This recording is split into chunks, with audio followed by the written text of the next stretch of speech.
Imagine you're driving home when another car suddenly crashes into yours. In just a few seconds, one wrong decision could literally cost you thousands of dollars, or even your legal rights. Welcome to today's Explainer. I am so thrilled you're here because we are tackling a seriously high-stakes topic that anyone who gets behind the wheel absolutely needs to know. We're going to break down exactly what to do after a car accident in the United States, and more importantly, how to avoid the 7 biggest mistakes people make when the worst happens. So, picture this. You're driving home, it's a completely normal day, you've got the radio playing, and then out of absolutely nowhere, bam, another car slams into yours. In a fraction of a second, your entire world is thrown into complete chaos. You hear the crunching metal, you feel that sudden jolt, and your body is just flooded with adrenaline. The moment of impact really does change everything. And the terrifying reality is what you do in the seconds, minutes, and hours right after that impact is absolutely crucial.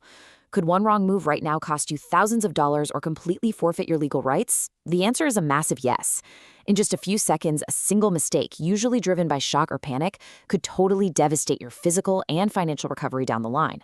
Okay, let's dive into our roadmap to help you navigate this chaos. We'll be looking at safety at the scene, gathering evidence, those extremely costly mistakes, navigating the insurance maze, when to hire counsel, and some final tips. Starting with Section 1, Safety at the Scene, or Immediate Post-Crash Triage. When an accident happens, things move fast. Your absolute first priority is safety. The very second your car comes to a stop, hit those 4-way flashers. If it's safe to actually get out of the car, place reflective triangles or flares to warn oncoming traffic. We want to avoid any secondary accidents. Next, check yourself and your passengers for injuries. If someone is hurt, offer first aid if you're trained to do so. Now, if your car is drivable, move it out of the flow of traffic to a safe shoulder or a nearby lot. And finally, call 911. You really need the authorities on the scene. Oh, and remember the golden rule here. Never, ever leave the accident scene. Fleeing turns a traffic incident into a serious crime, so stay put. Section 2. Gathering evidence and building your defense. Once everybody is safe, your mindset has got to shift to protecting your legal standing. This is basically your definitive checklist for documenting the scene, and let me tell you, ignoring this is a huge mistake.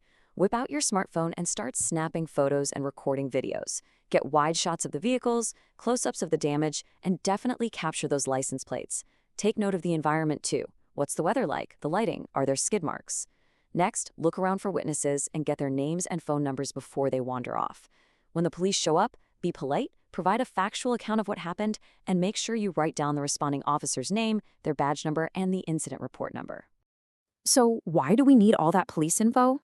Well, the police report is this neutral third-party account that insurance adjusters rely on heavily to figure out who's at fault. At the scene, the officer creates an initial summary.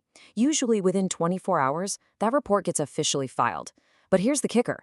It can actually take up to 2 weeks before the finished, approved report is ready for release. You are going to need a copy of this document to support your claim, so using that report number you saved to track it down is absolutely vital. Moving on to Section 3, Costly Mistakes and Protecting Your Liability. This is the part where adrenaline is just pumping. Our natural human instinct is to be polite, right? But that can backfire terribly.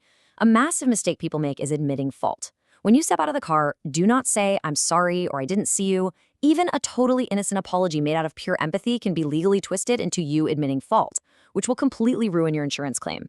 Instead, you've got to stay protected. Stick strictly to exchanging basic info: your name, your driver's license, insurance details, and registration.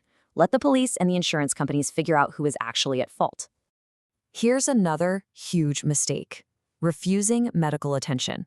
Look, when you're in a crash, your body is essentially flooded with adrenaline, and that acts like a natural painkiller. It can mask severe, life-altering injuries. We're talking whiplash, concussions, or even internal bleeding that might not hurt until days later. If you skip the ambulance or the doctor's visit because you feel fine in the heat of the moment, you're creating massive gaps in your medical records. And you better believe insurers will ruthlessly exploit those gaps to argue your injuries weren't caused by the crash. And whatever you do, don't post about the accident on social media. Take John's case, for example. John had legitimate, real injuries from a crash, but just weeks later, he posted a photo of himself on a hiking trip. The defense team found it, subpoenaed his supposedly private posts, and used them to argue he wasn't that hurt, which drastically reduced his settlement. From the moment you crash until your claim is officially closed, your online life is under a microscope. Keep your profiles private and seriously, just don't post about the accident or your physical activities. Section 4. Navigating insurance and decoding the bureaucracy. Okay, take a deep breath. We are moving away from the chaotic scene and into the long-term, kind of complex insurance phase. Let's break down some jargon really quickly. Depending on where you live, you might be in a no-fault state. This just means your own auto insurance policy pays for your medical bills and lost wages up to a certain limit, completely regardless of who caused the crash. But here's the catch. Even in a no-fault state, you still have to file a claim with the at-fault driver's insurance to get paid for the physical damage to your car. And speaking of vehicle damage, if your car gets repaired instead of totaled, you really need to know about diminution of value. Think about it. Even after perfect repairs, a car with an accident history is just worth less on the resale market. You can actually file a diminished value claim against the at-fault driver's insurance to recover that specific financial loss. But remember, this only applies if your car was fixed, not if it was a total loss. Now, if your car is a total loss, hopefully you've got GAP insurance. Your primary car insurance is only going to pay out the actual cash value of your car at the exact time of the crash. So if you owe more on your auto loan than the car is currently worth, you're stuck paying for a car you don't even have anymore. GAP coverage swoops in and pays that difference. If your car is totaled, you have to immediately notify your auto lender and your GAP insurance provider to get this rolling. Don't expect your primary insurer to handle this for you. This leads us right to another huge pitfall: blindly trusting the insurance adjuster. You have to remember that insurance companies are businesses, and adjusters are highly trained to minimize payouts to protect their bottom line. They are not on your side. Never feel pressured into signing a quick lowball settlement, and absolutely do not provide a recorded statement to the other driver's insurance company before you've consulted with a professional. Section 5. When to hire counsel and the legal aftermath. Look, handling a minor fender bender on your own, probably fine. But you need to recognize when going it alone becomes incredibly risky. You should seriously think about contacting a lawyer in a few high-stakes scenarios. We're talking serious injuries like broken bones or trauma. If the other driver is disputing fault, if it's a multi-party crash or involves a commercial truck or a government vehicle, or if your insurance claim gets stalled or flat-out denied.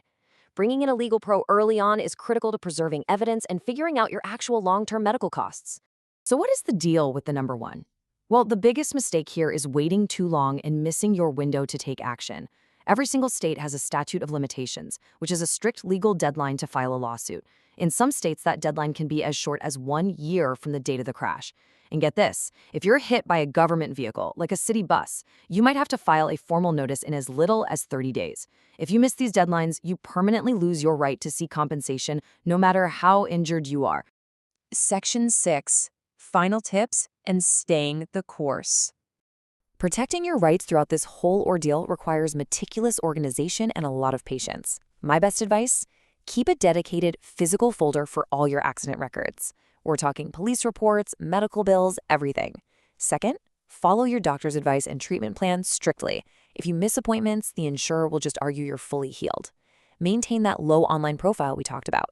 And finally, just be patient during the claims process. It moves slowly. Don't let financial stress push you into a bad settlement. Every accident is totally different, and the chaos of the road is completely unpredictable.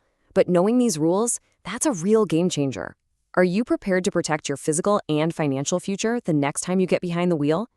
Keep in mind this explainer is for general educational purposes, not formal legal advice, since laws vary greatly depending on where you live. But hey, if you found this guide helpful and want to stay empowered, make sure you subscribe for more easy-to-understand consumer rights and legal education explainers. Thanks so much for hanging out with me today. Stay safe out there, and I'll see you in the next one.